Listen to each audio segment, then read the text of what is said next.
अग्रलेखामध्ये मुंबईतलं असलेलं प्रदूषण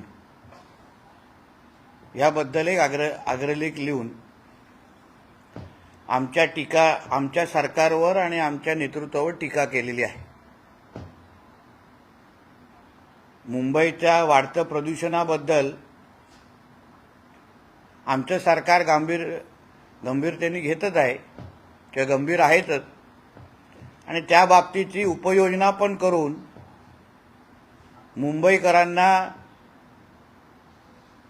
मोकळ्या हवेचा श्वास कसा घेता यावा या दृष्टिकोनातून आमचं राज्य सरकार महापालिका या सगळ्या गोष्टी काम करत आहेत। पण मुंबईच्या प्रदूषणाची तुम्हाला इतकी चिंता आहे, मुंबईमध्ये मुंबईकर घुसमटतायत ह्याची तुम्हाला चिंता आहे, पण उबाटामध्ये जे प्रदूषण वाढत चाललेलं आहे, लोक किंवा निष्ठावान सैनिक जे उरले आहेत 2-4 त्यांचा पण श्वास बंद होत चाललेला आहे, घुसमटत चालले आहेत। त्याबद्दल तुम्हाला अग्रलेख लिहायसारखा वाटला नाही। ज्या नवीन कार्यकारिणीमध्ये जे काय नवीन नेते मंडळी आणि हे सगळे जे जाहीर झालेले आहेत, माझ्या हातामध्ये शिवसेनेचा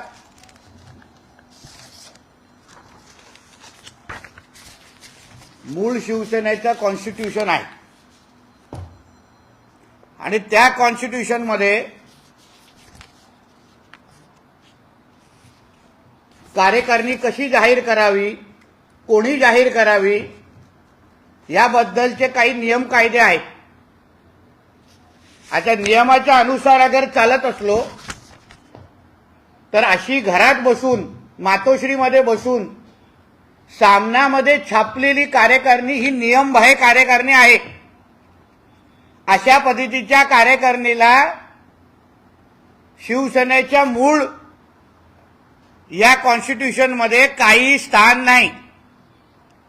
नियमबाह्य सरकार, घटनाबाह्य सरकार बोलणारे स्वतः नियमबाह्य संघटना चालवत आहेत, उरलेला पक्ष चालवत आहेत। कुत्र्याची शेपूट जसा कधीच सरळ होत नाही तसा उद्धव ठाकरेचा कारभार आहे। आता या मूळ कॉन्स्टिट्यूशन मध्ये सरळ काही गोष्टी स्पष्ट लिहिलेल्या आहेत। आता उदाहरण याच्यामध्ये लिहिले की प्रतिनिधी सभा घेतल्यानंतरच तुम्ही नेते, उपनेते, सचिव नेमू शकता। आता हल्ली झालेल्या कार्यकारिणीच्या पद जाहीर जी झाली त्याची प्रतिनिधी सभा कधी झाली, कुठे झाली, कोण उपस्थित होतं, कोणी कोणाला निवडलं, कोणी अनुमोदन दिलं, या काहीच थानपत्ता नाही। म्हणजे राज्य कार्यकारिणी आणि राष्ट्रीय कार्यकारिणी नेमण्याचे अधिकार हे प्रतिनिधी सभेला आहेत। अशी कुठलीही पद्धतीची सभा या लोकांनी घेतली नाही। फक्त काँग्रेस आणि शरद पवारजींचा गट ह्यांचे विचार चालवणारे काही कंत्राटी कामगार नेमलेले आहेत, काही लोकांना कंत्राट दिलेले आहेत। या संजय राजाराम राऊत सारखे ज्या लोकांच्या नावाने 5 कार्यकर्ते जमू शकत नाहीत अशा लोकांना सचिव बनवलेलं आहे, अशा लोकांना उपनेते केलेले आहेत। ज्या लोकांनी आज अक्षरशः शिवसेना संपवली या सरदेसाई सारखे त्या लोकांना सचिव देणार पद दिलंय। जे ह्या दसरा मेळाव्याला 5 कार्यकर्ते आणू शकत नाहीत त्या लोकांना मोठी मोठी पदं दिलेली आहेत। म्हणजे हे जे काही कंत्राट काँग्रेस आणि शरद पवार गटांनी दिलेलं आहे त्या कंत्राटाच्या अनुसार उद्धव ठाकरेजीने हे त्यांचे हे कंत्राटी कामगार नेमलेले आहेत त्यांचा मूळ बाळासाहेबांच्या विचाराशी काही लेणं देणं नाही, त्यांचा शिवसेनेच्या विचाराशी लेणं देणं नाही, हिंदुत्वाशी तर काहीच नाही. फक्त एक प्रायव्हेट लिमिटेड कंपनी कशी असते, त्याचे शेअर होल्डर्स कसे असतात, नफा तोटा कशा जमा करतात, त्याप्रमाणे हा नेमलेला विषय आहे. का आज सकाळी बोलत असताना संजय राजाराम राऊतने अचानक त्याला वाटलं की आम्हाला परत जेलमध्ये टाकणार आहेत का. मग त्या राखी सावंतांना स्पर्धा देणाऱ्या सुषमाताई, त्यांना तर लगेच अश्रू अनावर आल्या, भीती वाटायला लागली की ललित पाटील प्रकरणामुळे आम्हाला आतमध्ये टाकू शकतात. पण आमचा मुद्दा असा आहे की ललित पाटीलला अटक केल्यानंतरच संजय राजाराम राऊतला असं का वाटतंय की त्याला जेलमध्ये जायला लागेल, असं काय बाहेर येणार आहे, ज्याचा थोडासा ट्रेलर काल आमच्या गृहमंत्री उपमुख्यमंत्री देवेंद्र फडणवीसजींनी दाखवला. अजून मुख्य चित्रपट दाखवायचा आहे. पण असं काय केलं आहे हे लोकांनी ज्याच्यामुळे ह्यांना वाटतं की ह्यांना कधीही अटक होऊ शकते. ललित पाटील कोणाच्या गाडीतून भांडूप ते नाशिकपर्यंत त्यांनी प्रवास केलेला, कोण त्याला घेऊन फिरायचा, ही सगळी माहिती आता हळूहळू बाहेर येणार. आणि म्हणूनच आता अटकेची भीती वाटायला लागली आहे. कधीही परत आर्थरोड जेलमध्ये जाऊन सकाळी 4 वाजता संडासासाठी भांडायला लागेल अशी वेळ परत येणार आहे. आणि म्हणून हा थैथयाट सुरू आहे, म्हणून आमच्या गृहमंत्र्यांवर टीका सुरू आहे, म्हणून हे मोर्चे काढले जात आहेत. हे चोराच्या उलटा बोंबा ज्याला म्हणतात, ते म्हणजे कालचा निघालेला मोर्चा, ते म्हणजे ही अटकेची भीती. म्हणून तुम्ही किती आमच्या गृहमंत्री साहेबांवर, आमच्या देवेंद्रजींवर टीका करा, तुम्ही जे काय कारनामे केलेले आहेत, जो बेहिशोबी मालमत्ता जमवलेला आहे, ड्रग्सचा कारभार, भ्रष्टाचाराचा कारभार, खिचडी चोरी करून, त्यामुळे लवकरच कैदीचा कपडे घालून तुम्ही दिवाळीमध्ये आर्थरोड जेलमध्ये फिरणार, हे नक्की झालेलं आहे. धन्यवाद.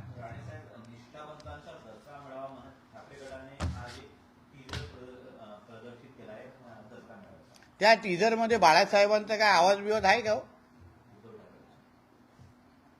म्हणजे ती बाळासाहेबांची सेना नाही.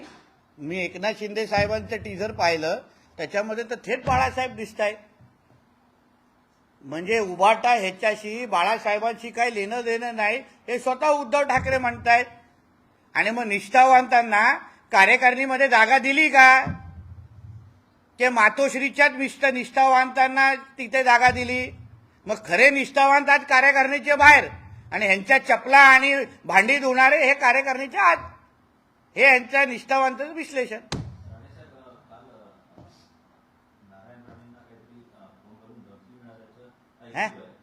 कोण बोललं तुम्हाला? काही बातमी? कुठे बातमी आली? बातमी कुठे आली सांगा ना मला. मग आता प्रश्नच विचार, मी उत्तरच देणार नाही, कारण हा प्रश्नाचा काय अर्थच नाही. तर राणे साहेबांना धमकी देणं या उभ्या देशामध्ये कोणाची हिंमत नाही, म्हणून उगाच चुकीच्या बातम्या आणि प्रश्न नको. 2 दिवसापूर्वी पत्रकार परिषद होती, तेव्हा राणे म्हटले होते की कुणबी प्रमाणपत्राबाबत त्यांनी वक्तव्य केलं होतं. त्यानंतर जरांगे पाटील सुद्धा म्हटले की आपल्यातलीच लोक आपल्याला विरोध करतात, असा एक पत्रप्रवाह गेला होता. काय नेमकं तुमचं उत्तर असतं? हे नेमकं समजून घ्या की राणे साहेबांनी जे मत व्यक्त केलं, कोणीही मराठा आरक्षणाला विरोध करत नाही. उलट राणे समितीनेच मराठ्यांना आरक्षण दिलं. जे अगोदर कुठल्याच नेत्यांना, जे आज मराठ्याच्या आरक्षणाच्या बाजूने बोलतायत, त्या कुठल्याच नेत्याला मराठ्यांना आरक्षण देण्याचं जमलं नाही. ते राणे साहेबांनी दिलं.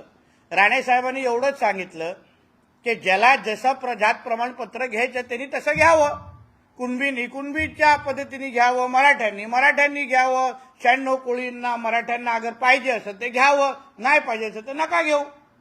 प्रत्येकाला आपल्या आपल्या पद्धतीचे जे काही तुम्हाला जात प्रमाणपत्र पाहिजे ते तुम्ही घ्या. कोण कोणाला थांबवतोय? आणि प्रत्येकाला इथं मराठा आरक्षण हवंय ना. जरांगे पाटलांना पण हवंय, राणे साहेबांना पण हवंय, एकनाथ शिंदे साहेबांना पण हवंय, देवेंद्रजींना पण द्यायचं. प्रत्येकाला इथे मराठा आरक्षण द्यायचंय. फक्त राणे साहेबांच्या पत्रकार परिषदेनंतर आपापसात मराठे झुंजले कसे पाहिजेत, भांडणं कशी लागली पाहिजेत, यासाठी प्रयत्न होत आहेत. यासाठी हे अफवा पसरवले जात आहेत. म्हणून जरांगे पाटील असतील, राणेसाहेब असतील, हे सगळे हे मराठा समाजाच्या हितासाठी बोलणारे आणि व्यक्त होणारे हे सगळे मराठा समाज बांधव आहेत. जे जरांगे पाटलाच्या जन्मपत्रिकेवर जे मराठा लिहिणार आहे ते माझ्याही जन्मपत्रिकेवर लिहिणार आहे. आम्ही सगळे समाज बांधव आहे. म्हणून आम्हाला आपापसात झुंजवण्यापेक्षा, आम्हाला आपापसात भांडण लावण्यापेक्षा राणे साहेबांनी पण स्पष्ट केलंय की मराठा समाजाला आरक्षण मिळालंच पाहिजे. फक्त फरक काय आहे हे फक्त त्यांनी सांगितलंय. पण याचा अर्थ इथे कुठंच होत नाही की त्यांना आरक्षण नाही द्यायचं आहे. ज्याला ज्या पद्धतीने आरक्षण पाहिजे, ज्या पद्धतीची स्वतःची कास्ट सर्टिफिकेट त्यांनी तशी घ्यावी ना. कोणाला काय हरकत नाही. कोणाला कुणबी सर्टिफिकेट पाहिजे तर कुणबी घ्यावी. कोणाला 96 कोळी मराठा म्हणून पाहिजे तरी मराठा म्हणून घ्यावी. याच्यात काय चूक आहे, काय वेगळं आहे? तुम्ही एक मागणी केली होती ज्या पद्धतीनं नवरात्र उत्सवामध्ये दरबारमध्ये हिंदूंना प्रवेश जो आहे तो असावा, इतरांना नसावा, त्याचं आधार कार्ड बघावं असं म्हटलं होतं. नवी मुंबईमध्ये एक पोस्टर लागली की पटेल समाजाच्याच लोकांना प्रवेश असं एक वक्तव्य समोर आलं. त्यामुळे विरोधकांचं असं म्हणणं आहे की मराठी लोक हिंदू नाहीत का, असा एक मुद्दा जो आहे तो लावून धरला. आमचा आक्षेप ह्या अशा पद्धतीच्या पण फलकांवर आहे.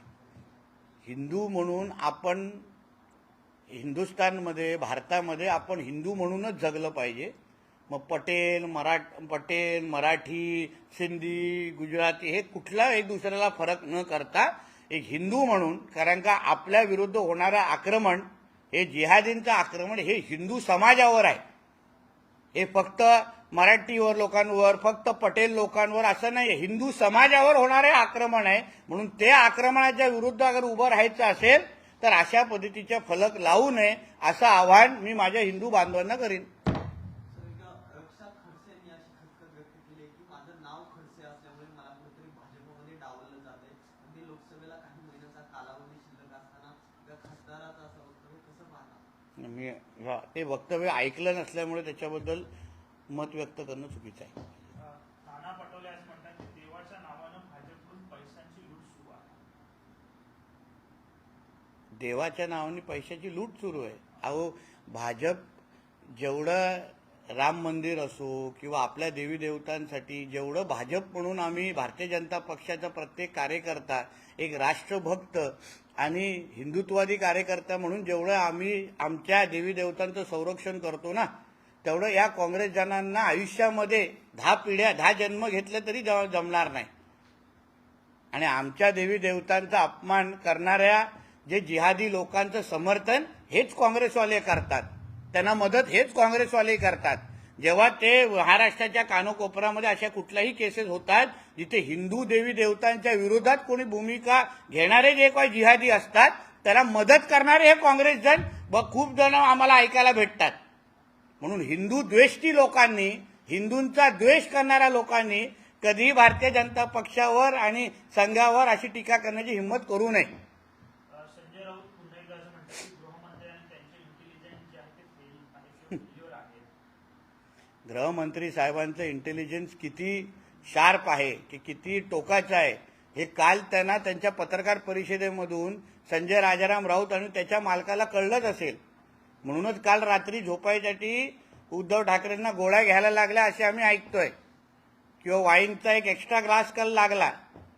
कारण का हा जो ललित पाटील आहे त्याला महाविकास आघाडीच्या टायमालाच आशीर्वाद मिळालेला. 14 दिवस पोलीस कस्टडी मिळून पण त्याचे इंट्रोगेशन होत नाही. एका बाजूला आम्ही जेव्हा पोलीस कस्टडीमध्ये होतो तेव्हा आम्हाला झोपायला जागा नाही, तेव्हा आम्हाला चुकीची औषधं द्यायची, तेव्हा आम्हाला जास्त पोलीस कस्टडीमध्ये कसा त्रास द्यायचा यासाठी उद्धव ठाकरे आदेश द्यायचे. आणि दुसऱ्या बाजूला एका ड्रग माफियाला 14 दिवस कसा आशीर्वाद मिळेल, त्याचं इंट्रोगेशन पण होणार नाही, ससून हॉस्पिटलमध्ये तो कसा आरामात झोपेल ह्याची काळजी घेणारं उद्धव ठाकरेंचंच सरकार होतं. म्हणून लवकरच त्याबद्दल पर्दाफाश होईल आणि मग कळेल फडणवीस साहेबांचं इंटेलिजन्स किती चांगलं आहे. काल उपमुख्यमंत्री देवेंद्र फडणवीस यांनी नोकर भरतीचं खासगीकरण कशा पद्धतीनं मागच्या सरकारच्या काळात झालं याचा खुलासा केला. आणि खासदार अरविंद सावंत म्हणतात की लोकांमध्ये भ्रम करण्यात देवेंद्र फडणवीस पटायचा. सत्य सांगणं म्हणजे भ्रम निर्माण करणं हा विषय नाही. महाविकास आघाडीच्या काळात उद्धव ठाकरेच्या नाकारतेपणामुळेच कंत्राट भरती सुरू झाली. ह्याचा व्यवस्थित पुरावे सकट पर्दाफाश, GR सकट पर्दाफाश काल आमच्या देवेंद्र फडणवीस साहेबांनी केला. आणि म्हणून स्वतःच्या मालकाची इज्जत गेली, वस्त्रहरण झालं, तोंड दाखवायला जागा नाही. म्हणूनच हे अरविंद सावंत सारखे बॅग उचलणारे आणि टेबल साफ करणारे आमच्या देवेंद्रजींवर टीका करण्याची हिंमत करतायत. तुझ्या पहिल्या मालकाला विचार की त्यांनी जे काही आमच्या तरुणांचं जे नुकसान केलं आहे, हे कंत्राटी भरती सुरू करून त्याच्या सरकारच्या काळात, त्याबद्दल त्याला विचारलं पाहिजे. रोहित पवारांनी संघर्ष यात्रा ही महाराष्ट्रामध्ये न फिरवता मातोश्रीच्या अवतीभोवती फिरवली पाहिजे. कारण का सर्वात जास्त राज्यातल्या तरुणांचं नुकसान कोणी केलं असेल तर ते उद्धव ठाकरेच्या आणि महाविकास आघाडीच्याच सरकारने केलंय, जे काल स्पष्ट झालेलं आहे. मुंबईचे माजी पोलीस आयुक्त संजय पांडे यांनी उद्धव ठाकरेंची भेट घेतल्याची माहिती समोर येते. कसं बघता या भेटी? नाही, कारण का महाविकास आघाडीच्या काळात त्यांनी फक्त गळ्यामध्ये उद्धव ठाकरेचा अधिकृत पट्टा लावणंच बाकी होतं. मातोश्रीमध्ये बाहेर जाऊन त्यांचा गेट साफ करणंच बाकी होतं. बाकी सगळ्या गोष्टी ते उद्धव ठाकरेच्या सेवेसाठीच होते. कारण का पोलीस कमिशनर कमी, पण उद्धव ठाकरेच्या म्हणजे मिलिंद नार्वेकरपेक्षाही जास्त जवळचं काम तेव्हा संजय पांडे करायचे असं आम्ही ऐकायचो. फार सेवा तेव्हा त्यांनी महाराष्ट्राची आणि मुंबईची केली नाही, पण उद्धव ठाकरेची जास्त केली. आणि म्हणूनच कदाचित काल गुरुदक्षिणा देण्यासाठी तिथे गेले असतील. रामलीला मैदानावर आझाद मैदानावर दसऱ्या दिवशी रामदहन करण्याचं जो काही 48 वर्षापासून मागचा प्रोग्राम चालू आहे, यावर्षी शिंदेचा दसरा मेळावा होता, त्यामुळे कुठेतरी खंडित होते. वर्षा गायकवाड यांनी अशी मागणी केली आहे की हा जो काय दहन आहे ते दसऱ्याच्या दुसऱ्या दिवशी करण्याची मागणी केलेली आहे. मात्र सरकारच्या वतीने असा आदेश देण्यात आलेला आहे की 1 दिवस आधी हे दहन करण्यात यावं. वर्षाताई आणि काँग्रेस जणांना अचानक हिंदू देवी देवता आणि सणांबद्दल फार प्रेम येत आहे. मग महाविकास आघाडीच्या काळात तुमच्या मुख्यमंत्र्यांनी, तुमच्या सरकारने कोविडच्या नावाखाली जे फक्त हिंदू सणांवरच ज्या बंदी घातलेली, जे निर्बंध आणलेले, तेव्हा वर्षा गायकवाड बोलत असताना आम्हाला दिसल्या नाही. तेव्हा अन्य लोकांच्या धर्माचे सगळे कार्यक्रम, सगळे सण फार जोरात निघायचे. मोहरमची मिरवणूक जोरात निघायची, बाकी सगळे बकरी जोरात साजरी व्हायची. फक्त हिंदू सण आल्यावरच कोविड वाढायचा किंवा कोरोनाचे आकडे वाढायचे. आणि हिंदू म्हणजे गणेश चतुर्थी वेळी मूर्ती किती उंचीची असावी, मंडप किती मोठा असावं, तेव्हा वर्षाताईंनी कधी अशा पद्धतीची आक्षेप घेत असताना आम्हाला दिसलं नाही. म्हणून अचानक आलेलं हे ते हिंदू प्रेम, ह्याच्यावर आम्हाला थोडा संशय येतोय.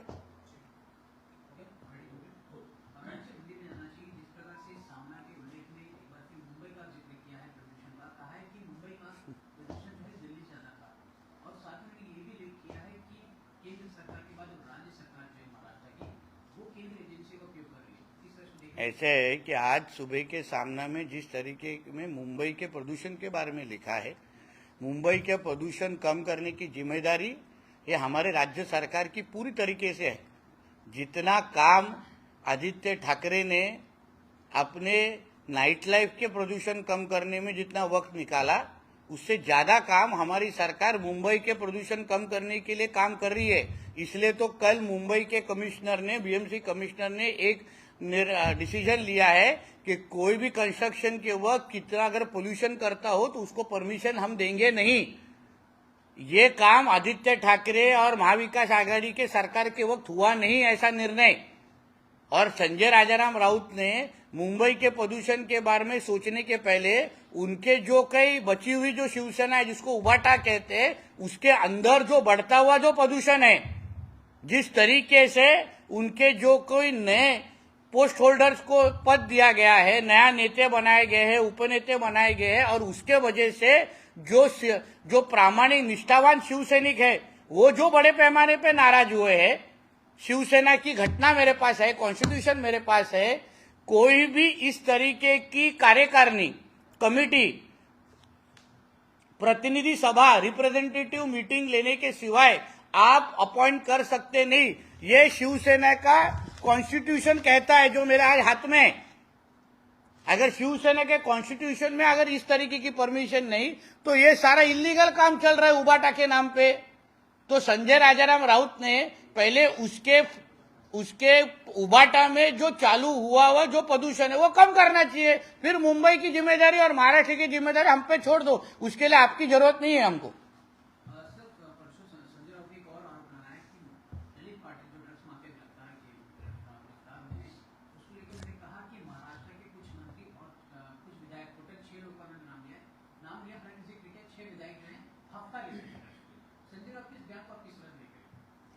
देखिए, संजय राउत को आरोप करना है तो संजय राउत को उसको पुरावा प्रूफ भी देना चाहिए। आरोप करना है तो मैं ये भी कहूंगा ना कि दाऊद और उद्धव ठाकरे के बहुत अच्छे संबंध है। मुंबई का सारा ड्रग्स का पैसा हफ्ते के नाम पे मुंबई जब भी उद्धव ठाकरे सीएम तभी उनके पास भेजा जाता था, उसकी भी चौकसी होनी चाहिए। हमने भी आदित्य ठाकरे के सुशांत सिंह और दिशा सालियान के मामले में काफी बार एलिगेशन किए हैं, प्रूफ के साथ एलिगेशन किए हैं। अब तो कोर्ट में वो मामला चालू हो गया है। आदित्य ठाकरे इतने डर गए हैं कि उन्होंने कैविएट दाखिल किया है।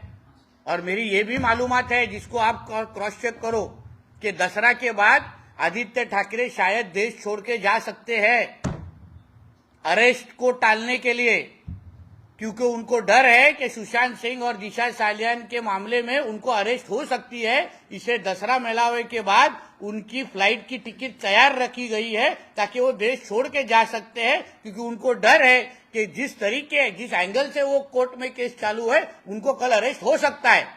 इसलिए मैं संजय राजाराम राउत को कहूंगा कि ललित पाटिल को अरेस्ट होने के बाद ही उनको इतना क्यों लग रहा है कि वो खुद भी अरेस्ट हो सकते हैं? क्यों सुषमा जी उसके अरेस्ट के बाद ही रोना चालू कर रही है? इसका मतलब यही है कि चोर के दाढ़ी में तिनका है। सर, उन्होंने एक और जिक्र किया है ललित पाटिल गिरफ्तारी के। उन्होंने जिक्र किया कि अगर देवेंद्र फडणवीस दावा कर रहे कि ललित पाटिल जो है नासिक के वहां से शिवसेना के चीफ थे, तो वो ये भी दावा करे कि 1992 में जो ब्रह्म ब्लास्ट हुआ या ट्रेन ब्लास्ट हुआ उसमें दाऊद और छोटा राजन बीजेपी के अध्यक्ष रहेंगे या सेक्रेटरी रहेंगे, ऐसा वो दावा कर रहे हैं। और ये भी कह रहे हैं कि कहीं ना कहीं बीजेपी होम मिनिस्ट्री की फेलियर भी इसमें।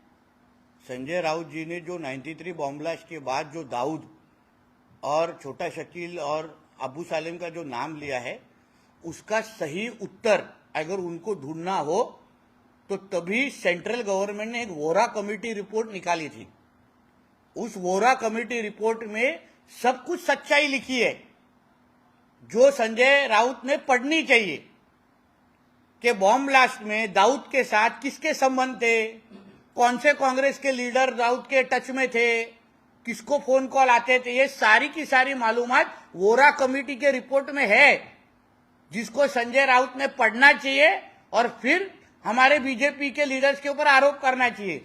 क्योंकि जिस वोरा कमेटी के रिपोर्ट ने स्पष्ट लिखा है कि कौन से कांग्रेस के पॉलिटिशियंस के संबंध दाऊद के साथ थे, वो पढ़ने के बाद मुझे विश्वास है संजय राउत कभी भी बीजेपी और दाऊद का संबंध दिखाएंगे नहीं। इसलिए तो ललित पाटिल जब भी महाविकास आघाड़ी के टाइम पे अरेस्ट होता है तभी 14 दिन उसको पीसीआर दिया जाता है और पीसीआर में उसका एक दिन भी इंट्रोगेशन होता नहीं है और फिर उसको एमसीआर दिया जाता है। इसको बोलते हैं उद्धव ठाकरे की गवर्नमेंट और अनिल देशमुख होम मिनिस्टर। और जब भी हमारी महायुति की सरकार आई तो सिर्फ ललित पाटिल को अरेस्ट किया नहीं, उसके बाद उसका सही तरीके से इंट्रोगेशन चल रहा है, उसके साथ किसके किसके संबंध है, वो किसके किसके साथ भांडुप से लेके नासिक तक गाड़ी में गया है, ये सारे के सारे प्रूफ हमारे होम मिनिस्ट्री के पास है। कल तो हमारे देवेंद्र जी ने सिर्फ ट्रेलर दिखाया कि 14 दिन तुम इंट्रोगेशन भी कर नहीं सकते। जब भी असली पिक्चर रिलीज होगी तभी ये सारे के सारे जो आरोप करने वाले जो लोग हैं ना, वो सारे के सारे लोग आपको आर्थर रोड जेल में डांडिया खेलते हुए दिखेंगे। सर, आपने देखा था फडणवीस जी ने कल एक प्रेस कॉन्फ्रेंस में उन्होंने कहा कॉन्ट्रैक्ट भर्ती सिस्टम जो महाविकास आघाड़ी में लागू किया उसको हम रद्द करते हैं। इस फैसले के बाद महाविकास आघाड़ी कई नेता जो है पकड़ पकड़ आरोप लगा रहे हैं उनके इस आरोप को, हालांकि अरविंद सावंत ने कई आरोप लगाए कि ये सरकार कहीं ना कहीं लोगों को भ्रम फैलाने की कोशिश कर रही है। और कल जो हमारे देवेंद्र फडणवीस जी ने जो पत्रकार परिषद ली उसमें जो डॉक्यूमेंट बताए वो तो गवर्नमेंट जीआर थे। वो तो उद्धव ठाकरे जब भी मुख्यमंत्री थे महाविकास आघाड़ी के वक्त के गवर्नमेंट जीआर थे वो। अभी वो गवर्नमेंट जीआर तो हम लोग झूठे नहीं दिखा सकते, सच्चाई का आधार लेके हमारे देवेंद्र जी ने कल जो जो सच्चाई बताई है, इसके वजह से इनका असली चेहरा कांग्रेस और ये जो कोई लोग हैं शरद पवार गुट के और ये जो उबाटा वाले, इनके सब लोग का वस्त्रारण हो चुका है। ये सारे देश के सामने, महाराष्ट्र के सामने नंगे हो गए और इसलिए इनको हमको ऊपर बेछूट आरोप करना है। इनको अगर हिम्मत होगी तो उनको बोलना चाहिए कि जीआर फिर महाविकास आघाड़ी के वक्त क्यों निकाला, क्यों तभी कॉन्ट्रैक्ट पे आप लोग ने भर्ती शुरू की, उसका जीआर क्यों आज जैसे हम लोग ने हिम्मत दिखाई और जीआर रद्द करने की, वो उद्धव ठाकरे के गवर्नमेंट ने क्यों नहीं दिखाई वैसी हिम्मत। यही फर्क है। सर, महाराष्ट्र के अध्यक्ष कांग्रेस के अध्यक्ष नाना पटेल ने जिस आज सुबह प्रेस कॉन्फ्रेंस किया, ललित पाटिल पर जो उन्होंने मुद्दा उठाया कि बीजेपी कई सारी चीजों को छुपाना चाहती है, इसलिए इनको गिरफ्तार करके गिरफ्तार की। साथ ही उन्होंने ये भी कहा है कि बीजेपी जो है हिंदू देवता के या मंदिर को आड़ में पैसे कमाने से, मतलब लोगों से पैसे ऐड। पहला प्रश्न जो है कि अगर ललित पाटिल को हमको छुपाना होता, भगाना होता, तो हम उद्धव ठाकरे की सरकार जैसे उसको 14-14 दिन उसको पीसीआर में रखते और उसका इंट्रोगेशन भी नहीं करते। हम जैसे लोगों को तभी अरेस्ट उद्धव ठाकरे गवर्नमेंट ने किया था, तभी हम जब भी पीसीआर में थे तभी हमको खाना वक्त में दिया नहीं जाता था, सोने नहीं दिए जाते थे, तभी हमको गलत तरीके से इंजेक्शन देके मार डालने की भी कोशिश हुई है। मगर वीआईपी ट्रीटमेंट किसको मिल रहा था तभी? ललित पाटिल को। मगर हमारी सरकार आने के बाद जो ये कांग्रेस और शरद पवार गुट और ये जो उबाटा के नेताओं की जो सच्चाई बाहर आ रही है ना, इसलिए तो संजय राउत को डर लग रहा है कि वो जेल वापस जा सकता है। इसलिए तो सुषमा अंधारी जी को बिना ग्लिसरीन के आंसू बाहर आ रहे। इसलिए तो ये सब डर का माहौल क्यों तैयार हुआ है, क्योंकि उनको मालूम है आज नहीं तो कल जब भी ललित पाटिल जब मुंह खोलेगा तो ये सारे के सारे अर्थरेट जेल में डांडिया खेलते आपको दिखेंगे। और हिंदू देवी देवताओं के बारे में तो कांग्रेस जनों ने तो बात भी नहीं करना चाहिए, क्योंकि जब भी हिंदू देवी देवता का अपमान हुआ है और जो जो जिहादियों ने हिंदू देवी देवता का अपमान किया है उनको समर्थन करने का काम ये कांग्रेस के नेताओं ने किया है। आप कर्नाटक में हालत देखो, कर्नाटक में जो जो हिंदू मंदिरें हैं उसके बाहर जब भी पाकिस्तान जिंदाबाद के नारे दिए जाते हैं तभी उनको अरेस्ट करते नहीं है। जब भी महाराष्ट्र में इनकी जब सरकार थी तभी हमारे कोई भी हिंदू फेस्टिवल मनाने की इनको ये लोग परमिशन देते नहीं थे कोरोना के नाम पे। मगर दूसरी तरह इनके मोहर्रम, ईद ये बहुत बड़े पैमाने पे सेलिब्रेट करते थे। इसका अर्थ ही है कांग्रेस ये हिंदू द्वेषी पार्टी है, इनको हिंदुओं के खिलाफ इनकी पार्टी है। इनको सिर्फ जिहादियों के हिसाब से इनको हमास का समर्थन करने वाली ये कांग्रेस पार्टी है। आदित्य ठाकरे जे आहेत ते दसरा मेळाव्यानंतर परदेशात जातील असं म्हटले, का नेमकं कारण काय? जी केस जी आज दिशा साल्यान आणि सुशांत सिंग राजपूतची जी केस जी आज कोर्टामध्ये सुरू आहे त्याच्यामध्ये नाईलाजानी ज्यांना कॅव्हिट दाखल करायला लागलं। म्हणजे एवढ्या वर्षापासून आम्ही बोलतोय की आदित्य ठाकरेचं नाव आहे आणि हे बोलतायत की त्याच्यात काहीच नाहीये। मग आदित्य ठाकरेला कॅव्हिट का दाखल करायला लागलं? अगर ती आत्महत्या होती, अगर ती हत्या नव्हती, मग कॅव्हिट का दाखल केली? आणि माझ्या माहिती अनुसार ज्या दिशेने ती केस चालली आहे आणि ज्या पद्धतीचे पुरावे संबंधित लोकांनी कोर्टामध्ये दाखवण्याची तयारी दाखवली आहे. ह्यांना अटकेची भीती निर्माण झालेली आहे. दसरा मेळाव्यानंतर ह्यांची बाहेरगाव किंवा लंडन असो, साऊथ आफ्रिकेची तिकीट तयार आहे.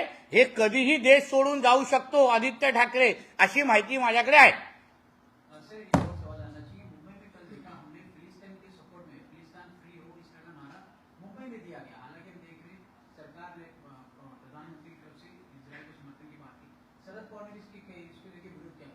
कल के प्रदर्शन को लेकर आप किस तरह से देख रहे हैं? हालांकि कई हजारों की संख्या में लोग इकट्ठा होते हैं। पैलेस्टाइन और हमास के जो समर्थन करेंगे हमारे देश में, भारत देश में, उनको हमास के पास ही भेजना चाहिए. उनको यहाँ रहने का अधिकार नहीं है.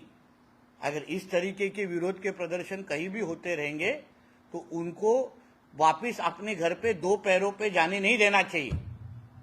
क्योंकि जो हमारे देश विरोधी ताकतें हैं, अगर हमारे देश के पंतप्रधान ने अगर इजराइल का समर्थन किया है और आतंकवादियों के खिलाफ भूमिका ली है और कोई भी हमारे मुंबई और महाराष्ट्र और देश में खड़े रह के अगर इस तरीके के ताकतों को अगर मदद कर समर्थन करने के लिए अगर जो एकजुट होते रहेंगे तो उनको हमारे देश में रहने का अधिकार नहीं है. उनको वापिस दो पैरों पे उनको घर पे जाने नहीं देना चाहिए.